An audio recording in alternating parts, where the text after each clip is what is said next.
Olá, dando continuidade, né, ao vídeo anterior, né, da visão geral dos métodos elementos finitos. Então, agora nós vamos ver como é a descrição geral de aplicação do método, né, do método de elementos finitos.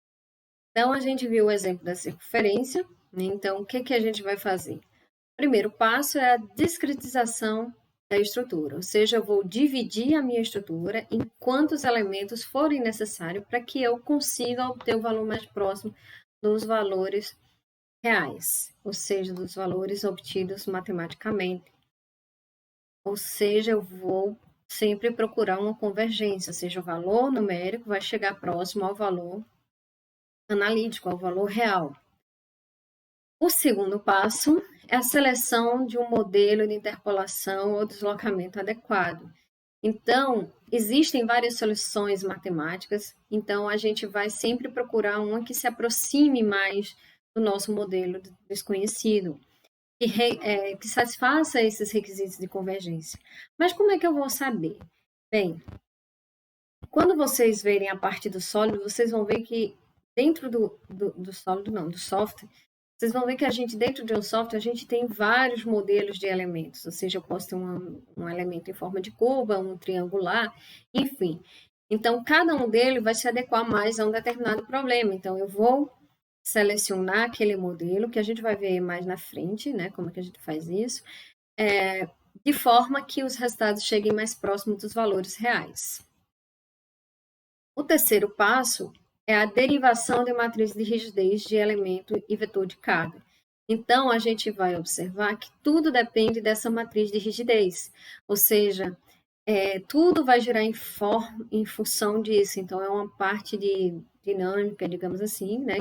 Ou seja, a matriz de rigidez que vai definir o comportamento dos meus elementos. Então, eu tenho uma determinada matriz de rigidez, eu vou ter um vetor de carga para um determinado elemento e, de acordo com as equações de equilíbrio ou um princípio variacional adequado, eu vou encontrar essas soluções. O quarto passo é a montagem de equações dos elementos para obter as equações de equilíbrio em geral. Então, uma vez que a estrutura é composta por vários elementos finitos, a matriz de rigidez dos elementos, ou seja, eu vou ter uma matriz de rigidez para cada elemento. Então, quanto mais elementos eu tiver, eu vou ter mais matrizes de rigidez, ou seja, uma matriz para cada elemento, e depois eu tenho uma matriz global, que é a matriz que vai representar todos os meus elementos, ou seja, vocês conseguem imaginar que quanto maior o número de elementos, maior o número de matrizes, maior o meu consumo computacional ou maior o trabalho que eu vou ter para resolver esses problemas. A gente vai ver isso detalhadamente daqui a pouquinho. Então, eu vou montar essas matrizes de forma adequada e elas vão ser formadas de que jeito, né? De que maneira? Então, eu vou ter uma matriz de rigidez. Então, eu vou ter, eu percebi agora que ficou em inglês, né? Eu estou traduzindo tudo para vocês, né? Porque a maioria das nossas bibliografias, como eu já disse para vocês, estão em inglês. Então, eu tenho aqui o vetor de deslocamento nodal e eu tenho aqui o vetor de forças nodais. Então, eu coloquei aqui cuidado com as simbologias. Por quê? Para essa aula, eu utilizei o livro do Hall, né? Até esqueci de colocar aqui a bibliografia, né? Mas eu usei o livro do Hall, que é o Métodos Elementos Finitos Aplicados em Engenharia. Então, essa é a simbologia que o livro do Hall traz, mas se vocês pegarem outros livros, a simbologia vai ser diferente. Vai ser não, pode ser diferente. Então, para a matriz de rigidez, normalmente a gente utiliza o K. Então, é meio que convencional a gente chamar a K de matriz de rigidez. Vetor de cargas, normalmente a gente chama de P também. Então, isso aqui não é muito estranho. No entanto, como vocês já viram, né, nas disciplinas anteriores, né, de resistência, enfim, da parte de mecânica, deslocamento, muitas vezes, ele é conhecido como U. Então, aqui a gente está chamando de Φ, né, justamente pela bibliografia que eu usei, mas vocês não são obrigados a usar essa mesma simbologia. Né? Então, isso aqui é só uma simbologia, mera formalidade, E dependendo da bibliografia que vocês usarem, vocês vão encontrar valores diferentes. Ou valores não, simbologias diferentes. O quinto passo é a solução para os deslocamentos nodais conhecidos, né, com essa equação. Então, tudo parte da equação de equilíbrio, ou seja, tudo deve estar de acordo com as equações de equilíbrio. Então, tudo gira em função das equações de equilíbrio, que somatória das forças é igual a zero. Então, conservação de energia, enfim, tudo parte desses princípios que vocês já conhecem. E isso também depende das condições de contorno. O que são as condições de contorno? As condições de contorno são aquelas características que eu vou ter no início do meu problema. Ou seja, o que é que eu vou ter como características iniciais, digamos assim. Ou seja, eu tenho uma barra que está submetida a um determinado carregamento. Então, quais são os meus apoios? Vocês sabem que se eu não tenho apoio, eu não tenho soluções, eu não tenho condições de equilíbrio e eu não tenho como resolver o problema. Então, uma observação, né? Para problemas não lineares, a solução deve ser obtida em uma sequência de etapas, sendo que cada etapa envolve uma modificação da matriz de rigidez. Ou seja, o meu problema não é linear, então eu vou formando os problemas mais simples, ou seja, eu vou discretizando ele de forma mais simples, e a partir de então eu vou colocando mais informações nas minhas matrizes, então, consequentemente, cada vez eu vou ter um número maior de matrizes e uma quantidade maior de elementos nessas matrizes. Então, eu vou chegando em problemas muito maiores, no entanto, eu tenho uma solução aproximada para ela, que analiticamente muitas vezes é impossível de resolver. Então, o sexto passo é o cálculo de deformações e tensões de elemento. Então, a partir dos deslocamentos nodais conhecidos, que aqui a gente está chamando de φ, poderia ser U ou qualquer outra simbologia que a gente quisesse. Então, se necessário, a partir desses deslocamentos, eu consigo obter deformações e tensões nos elementos a partir das equações básicas de mecânica dos sólidos ou estrutural que a gente já conhece. A terminologia usada nas 6 etapas anteriores deve ser modificada se quisermos estender o conceito a outros campos. Enfim, isso aqui é uma sequência, né, que a gente tem que utilizar. Às vezes a gente tem que incrementar algumas coisas também. Então, para ficar mais claro, né, então vamos resolver este exemplo aqui que está inclusive no livro do Hall. Então, eu quero saber, para essa barra escalonada, quais são as tensões induzidas a partir desse carregamento axial mostrado nessa figura.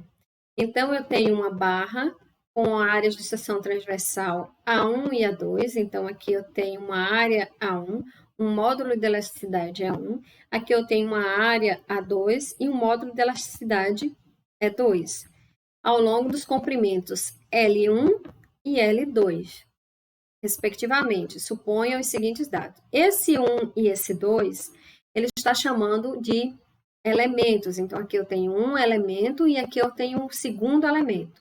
Para esses dois elementos, eu tenho 3 nós. Eu tenho um nó no início aqui do meu X, eu tenho um nó no final de L1 e tenho um outro nó aqui no final de L2. Então, eu tenho 2 elementos e 3 nós. As características para esse elemento, para essa barra, são dados, né? A área do elemento 1 é 2 centímetros quadrados, a área do elemento 2 é 1 centímetro quadrado, os comprimentos 1 e 2 são iguais a 10 centímetros, assim como o modo de elasticidade também é igual para as duas barras, para as duas peças, os dois elementos, é igual a 2 vezes 10 a 7 newton por centímetro quadrado, e o meu carregamento P3 vai ser igual a 1 newton. Ok. Então, partindo daquelas etapas de solução, primeiro eu vou fazer a idealização, ou seja, a minha barra será considerada como um conjunto de 2 elementos.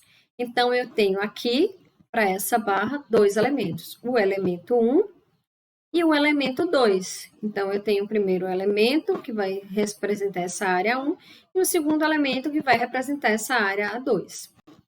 Ao assumir que a barra é uma estrutura unidimensional, temos apenas deslocamento axial em qualquer ponto do elemento. Então, eu estou assumindo o comportamento unidimensional, ou seja, em uma única direção. Eu só posso ter comportamento unidimensional? Não.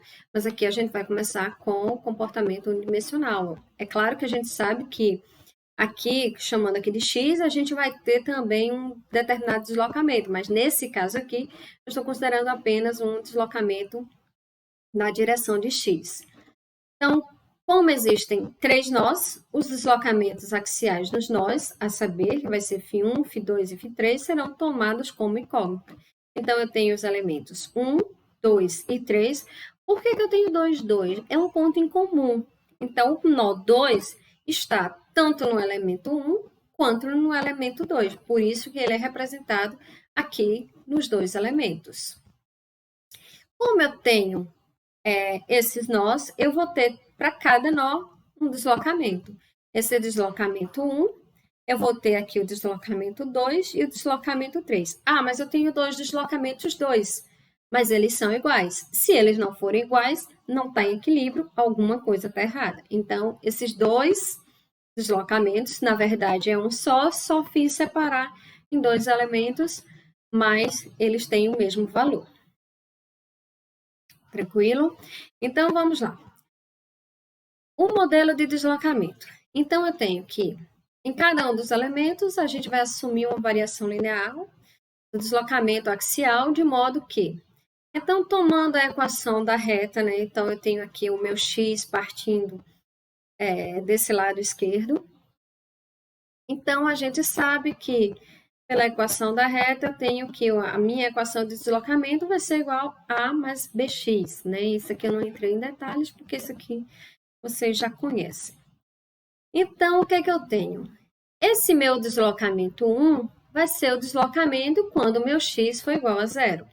Se vocês lembrarem da minha estrutura, eu tenho aqui, voltando aqui um pouco, eu tenho um apoio aqui de terceiro gênero. Se eu tenho um apoio, eu sei que esse deslocamento vai ser zero. Só a gente vai precisar lembrar isso lá na frente. Então, esse meu primeiro deslocamento do elemento 1, no elemento 1, deslocamento 1, vai ser o meu deslocamento quando x for zero. Bem, e o meu deslocamento 2 para esse elemento vai ser o deslocamento quando o meu x for o comprimento desse meu elemento. Então, eu posso dizer que esse meu valor de A vai ser o meu próprio deslocamento 1, porque quando o meu x for zero, só vai sobrar A. Então, o meu φ de 1 vai ser igual a A. Então, consequentemente, substituindo aqui na equação, o meu φ2 vai ser A, que vai ser φ1, mais B vezes o meu x, que nesse caso vai ser LE. Quando eu substituo aqui e rearranjo a equação, eu vou ter que B vai ser igual ao meu φ2 menos φ1 dividido por L, que é o comprimento do elemento, que isso aqui também já é uma equação conhecida de vocês. Então, reescrevendo essa equação de reta, nós temos que a equação que vai determinar o meu deslocamento, de uma forma geral, que isso aqui vocês também lembram lá de R2, que vocês foram meus alunos também, então nós temos que o meu deslocamento em função de x vai ser o meu deslocamento 1, no nó 1, para esse elemento, mais o deslocamento do nó 2, menos o deslocamento do nó 1, vezes x dividido pelo comprimento do elemento. Ok. E o próximo passo é a gente construir a matriz de rigidez do elemento. Então, a matriz de rigidez, elas são derivadas do princípio da energia, podem ser derivadas do princípio de energia potencial mínima. Todos aqueles conceitos que vocês já viram anteriormente, inclusive em resistência dos materiais 2. Então, para isso, a gente escreve a energia potencial da barra sob deformação axial como? Então, aqui a gente está chamando de energia potencial da barra I. Como eu já falei para vocês, a gente tem que ter cuidado com essa simbologia. Por exemplo, lá em resistência dos materiais, a gente chamava de U, mas aqui a gente está chamando de I, que é a energia potencial. vai ser a energia de deformação menos o trabalho realizado pelas forças externas. Então, eu tenho aqui que a minha energia potencial vai ser a energia de deformação do elemento, que aqui também está sendo chamada de π, menos o trabalho realizado pelas forças externas, que também já é conhecido de vocês.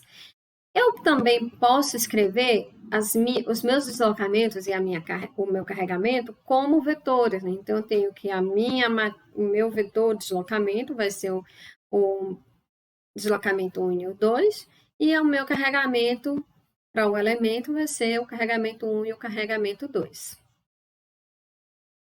Ou seja, relembrando os conceitos lá de resistência de materiais que vocês viram há pouco tempo, então, e que vocês foram meus alunos, eu sei que vocês não me esqueceram, eu tenho que essa energia de deformação, lá do início, as primeiras aulas, então a gente faz essa demonstração. Então, a gente vê que a energia de deformação do elemento vai ser a área que multiplica a integral de metade da tensão vezes a deformação desse elemento. E aí eu sei que essa tensão no elemento,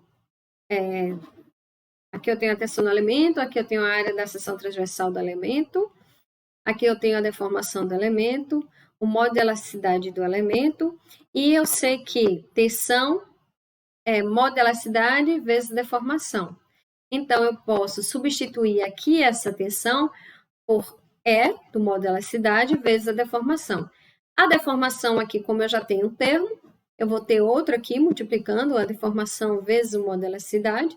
Então, isso aqui vai ser uma constante, então eu posso dizer que a minha energia de deformação para o elemento vai ser a área da seção transversal desse elemento, que multiplica o modo de elasticidade desse elemento, dividido por 2, vezes a integral ao longo de todo o comprimento dessa barra, da deformação do elemento ao quadrado, né, porque eu tenho essa deformação, mas a outra deformação vindo de E vezes epsilon, dx. Então, essa vai ser a minha energia de deformação.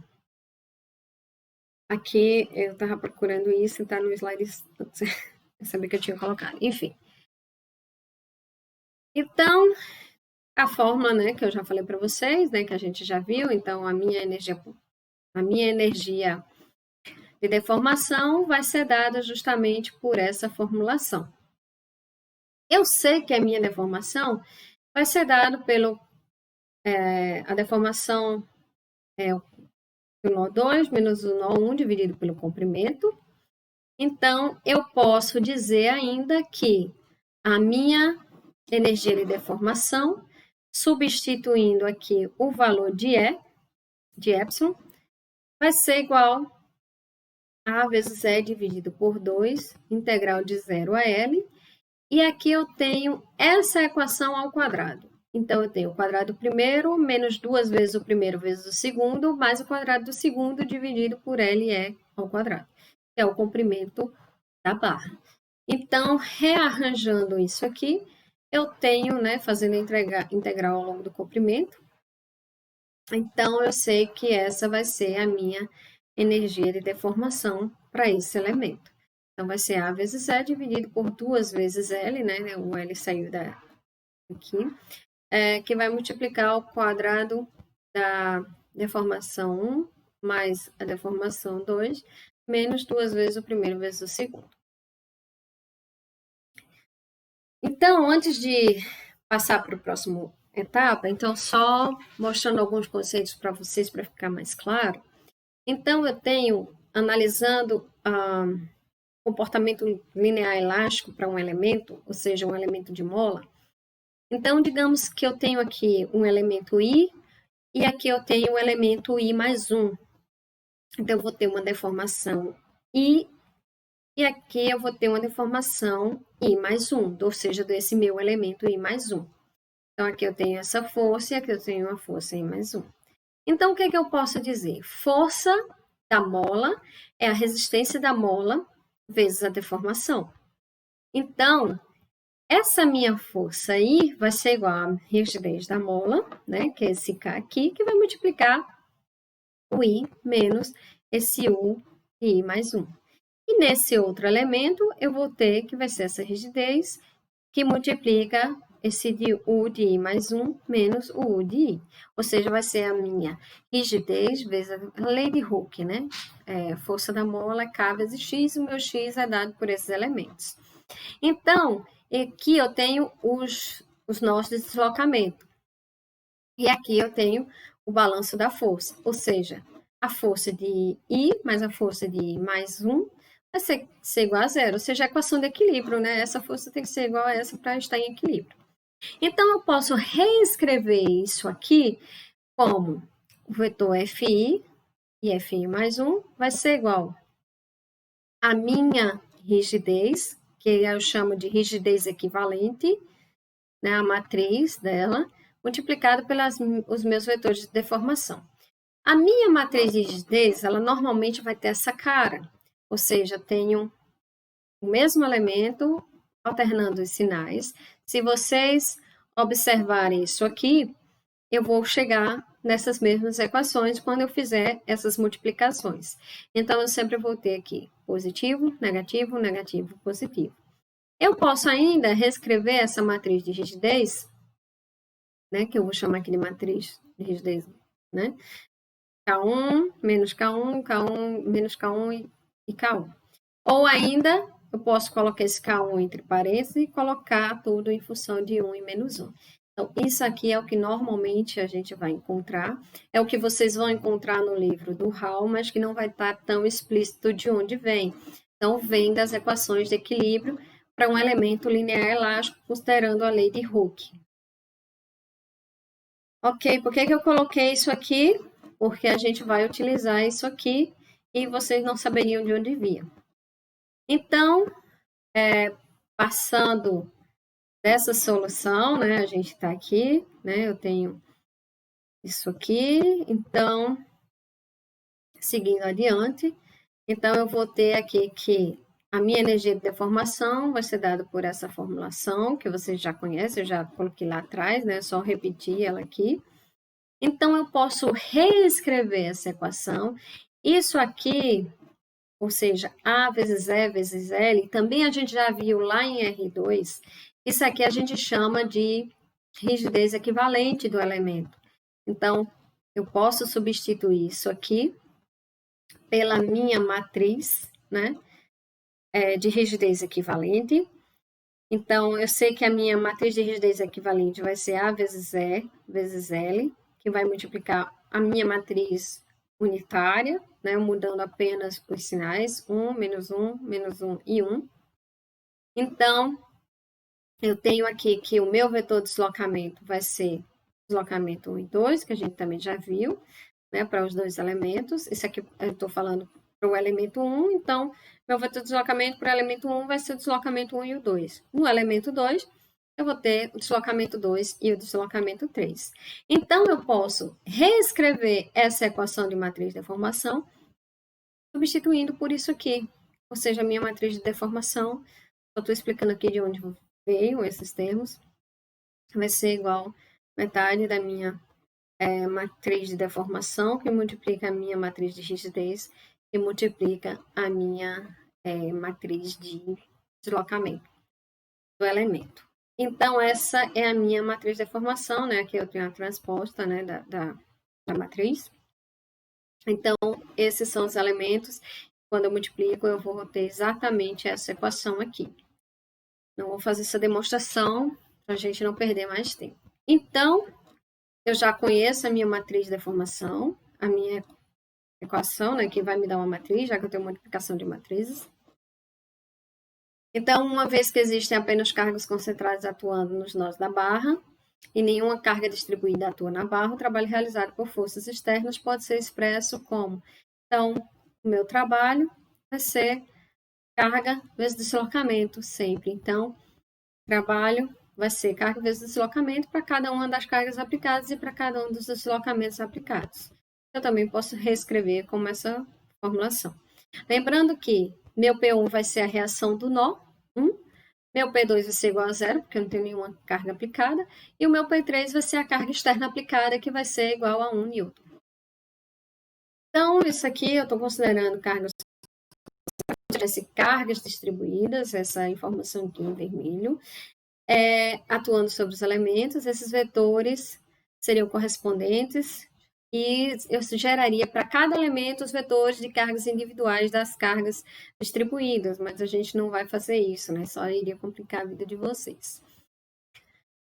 Então, considerando que a barra está com equilíbrio de cargas, eu posso escrever a minha matriz de carga como P1, P2, P3, ou seja, o meu vetor de carga, né? Que eu tenho só uma linha ou uma coluna.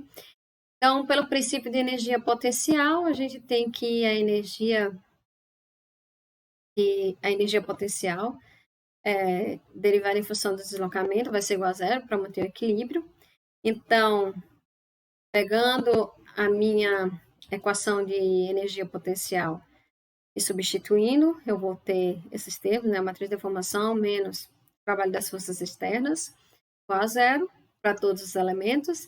E, consequentemente, eu tenho que, fazendo essa derivação, eu vou ter que, trabalhando com essa equação, eu vou ter que o somatório da minha matriz de rigidez vezes a minha matriz, o vetor de deslocamento, menos o vetor de carga, vai ser igual a zero, que essa é a minha condição de equilíbrio. Então, a gente precisa disso aqui. Isso aqui sai de todos os trabalhos matemáticos, que não vale a pena a gente desenvolver tudo isso aqui. Então, se vocês voltarem um pouquinho e olharem para as equações, vocês vão ver que a gente chega exatamente nisso aqui.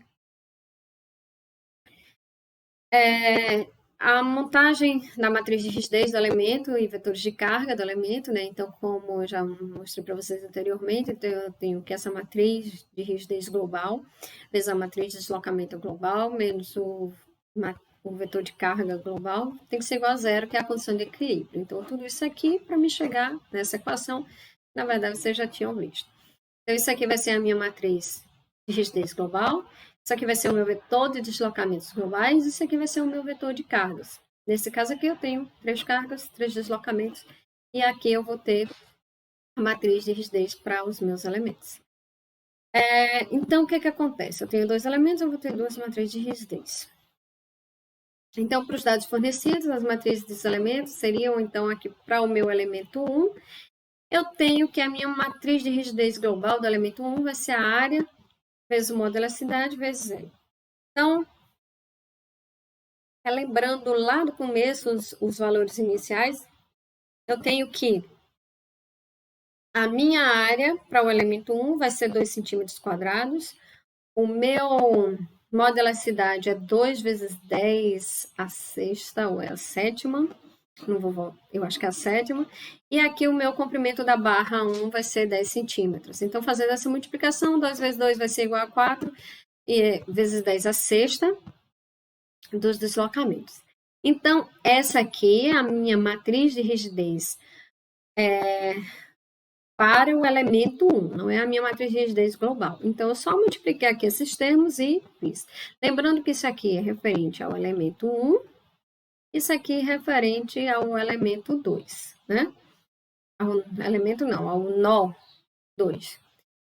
Para o elemento 2, eu vou fazer a mesma coisa, só que a minha área do elemento 2 é 1 centímetro quadrado. Então, vai ser 1 vezes 2. E aqui eu vou ter 2, menos 2, menos 2 e 2, enquanto aqui tenho valores de 4. Lembrando que isso aqui são devido aos deslocamentos do nó 2, isso aqui com relação ao nó 3. Por que isso é importante? A gente vai ver que isso aqui vai determinar nossa matriz de rigidez global. Então, o que acontece? Eu tenho aqui, essa minha matriz de rigidez global vai ser a soma de todas as matrizes de rigidez. O que é que eu tenho que observar? Que alguns elementos, alguns nós, eles vão se sobrepor nos elementos. Nesse caso aqui, o nó 2, ele é comum para o elemento 1 e para o elemento 2. Então, eu tenho que ter cuidado com o elemento 2. Então, eu conheço aqui a minha matriz de rigidez para o elemento 1 e conheço a minha matriz para o elemento 2. Então, o que é que eu vou fazer? Eu preciso da minha matriz de rigidez global. Então, eu vou ter que somar as duas matrizes individuais dos elementos, as duas matrizes locais. Então, o que é que eu vou fazer? A minha matriz de rigidez global vai ser dada pelo meu elemento 1, meu deslocamento 1 da matriz 1, do elemento 1, meu deslocamento 2 do elemento 1. Aqui é como se eu pegasse esse termo e colocasse aqui. E pegasse esse termo, essa matriz, e colocasse aqui. O que é que acontece? Eu vou colocar aqui meu 4, menos 4, menos 4 e menos 4, ou seja, o meu deslocamento devido ao elemento 1. E vou colocar aqui a minha matriz de rigidez do elemento 2. Ou seja, vou colocar aqui o meu 2, menos 2, menos 2 e 2. Ou seja, aqui é o meu, não é ao quadrado não, certo? Esse aqui é o meu deslocamento do nó 2 para o elemento 2, certo? Então, o que é que acontece? Esse elemento do meio aqui, nesse caso, como eu tenho 3 elementos, ele vai ser somado, né? Eu vou ter 2 valores, então eles vão ser somados. E aqui? Aqui eu tenho zeros, então a minha matriz de rigidez, ela não tem essa cara de matriz singular, em que eu tenho zeros aqui nessas extremidades. Então, fazendo isso, a minha matriz de rigidez global vai ser justamente essa soma que eu falei para vocês. Então, eu vou ter essa minha matriz do elemento 1, 4 menos 4 menos 4 e 4.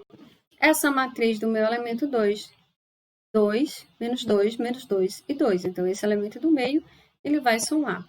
Então, fazendo aqui a soma disso aqui, então, eu vou ter esse resultado. Ah, mas aqui está 3, não seria 6? É, mas eu tenho 2 aqui fora. Então, essa é a minha matriz de rigidez global para essa barra. Certo, encontrei a matriz de rigidez global, que é essa daqui. Só que eu tenho uma matriz singular, e o que que acontece? Eu não apliquei aqui a minha condição de contorno. Qual é a minha condição de contorno? A minha condição de contorno é que o meu deslocamento do nó 1 vai ser igual a zero, porque é onde eu tenho o meu apoio. Então, ele não vai se deslocar. Então, ele aqui é igual a 1, ou é igual a zero. Se ele é igual a zero, então, esse termo da matriz e esse termo, eles vão se anular. E aí, quando eu coloco no meu sistema de equilíbrio, que eu tenho a matriz de rigidez vezes o deslocamento é igual a carga, o que é que vai me sobrar? Esses 4 elementos, 3, menos 1 e 1. Os deslocamentos do nó 2 e 3, que vai ser igual a minha matriz de carga para o elemento 2 é zero, eu não tenho nenhuma carga aplicada nele, e a minha carga aplicada no elemento 3 é igual a 1. Ou seja, que é a carga externa que está aplicada. Quando eu resolvo esse sistema, eu tenho o meu deslocamento do nó 2, que é igual a 0,25 vezes 10 a menos 6 centímetros, e o meu deslocamento do nó 3, que vai ser 0,75 vezes 10 a menos 6 centímetros. E o deslocamento do nó 1 eu já sei que é igual a zero, porque eu tenho ali um apoio. Eu encontrei os deslocamentos. Era isso que a gente estava pedindo no problema? Não. Eu não estava pedindo o deslocamento, eu estava pedindo a deformação e a tensão do elemento. E como é que eu encontro a deformação e a tensão dos elementos? Bem, a fórmula de deformação a gente já sabe que vai ser o deslocamento 2 menos 1 dividido por L1. Ou seja, para o meu primeiro elemento, eu vou ter 0,25 dividido, ou menos 0 dividido por 10, e aí eu vou ter 0,25 vezes 10 a menos 7 centímetros, né? E para o elemento 2, a mesma coisa, nesse caso seria o deslocamento 3 menos o deslocamento 2, dividido pelo comprimento, que vai ser o mesmo, então 0,75 menos 0,25, dividido por 10, que vai ser 0,5 vezes 10 a menos 7. Ok, encontrei a deformação, o que é que me falta? Falta encontrar a tensão. Então, a minha tensão é modelacidade vezes deformação. Então, modelacidade vezes deformação, modelacidade já sei quem é, que é 2 vezes 10 a 7 newton por centímetro quadrado. Deformação aqui eu já tenho em centímetros. Então, minha deformação não... Enfim, a minha tensão vai ser, para o elemento 1, fazendo esse cálculo, 0,5 newton por centímetro quadrado, e para o elemento 2, a modularidade não muda, eu só vou pegar essa deformação 2, eu vou ter aqui 1 newton por centímetro quadrado. Então, utilizando o método dos elementos finitos, eu encontrei as matrizes as matrizes não, eu encontrei as tensões e deformações nos elementos. Então, isso aqui é a explicação de uma aplicação simples do método dos elementos finitos, ok?